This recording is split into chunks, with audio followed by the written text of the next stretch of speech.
અને હું છું પાયલ। સમાચારમાં વાત કરીએ તો વડોદરા શહેરમાં પરમ વેલફેર ફાઉન્ડેશન સંચાલિત 2011 થી શ્રી મહાવીર જૈન અન્ન ક્ષેત્ર દ્વારા દરરોજ 200 થી વધુ ભૂખ્યાઓને ભોજન પીરસે છે। જેમાં દીપક ગાંધીએ જણાવ્યું હતું કે અમને એસએસજી ની આસપાસ કોર્પોરેશન અથવા એસએસજી હોસ્પિટલ યા અન્નદાતા દ્વારા અમને એક જગ્યા ફળવાઈ અને એક શેડ બનાવી આપે એવી ઈચ્છા વ્યક્ત કરી હતી। રિપોર્ટર ધ્રુવ પાઠક।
આ પરમ વેલફેર ફાઉન્ડેશન સંચાલિત આ એક અન્ન ક્ષેત્ર ચાલે છે, એના વિશે તમે જાહેર જનતાને શું કહેવા માંગો છો અને સરકારને શું કહેવા માંગો છો?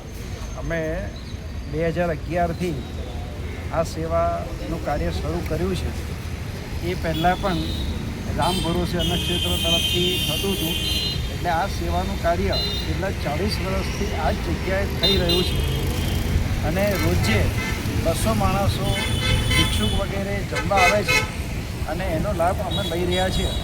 અમે જાહેર જનતાને એક વિનંતી કરવા માગીએ છીએ કે આ જગ્યા ઉપર વરસાદ હોય, તડકો હોય ત્યારે જે તકલીફ પડે છે એના નિવારણ માટે કોઈક વ્યવસ્થિત શેડનું આયોજન થઈ શકે અને આ માટે સરકારશ્રીને, કોર્પોરેશનને કે રાજ્ય સરકારને અમે વિનંતી કરીએ છીએ કે આ માટે, આ સેવા કાર્ય માટે અમને એવી કોઈક જગ્યા એલોટ કરો એસએસજી નજીકમાં, જેથી એસએસજીમાં ટ્રીટમેન્ટ માટે ગુજરાત બહારથી જે લોકો આવ્યા છે એ લોકોની અમે વિશેષ સેવા કરી શકીએ અને એ એલોટેડ, સરકારની એલોટેડ જગ્યામાં એક સુંદર શેડ બનાવીએ જેથી 200 માણસોને જમવાની વરસાદ, તડકો કોઈપણ સિઝનમાં તકલીફ પડે નહીં અને અમે એ લોકોની વ્યવસ્થિત સેવા કરી શકીએ।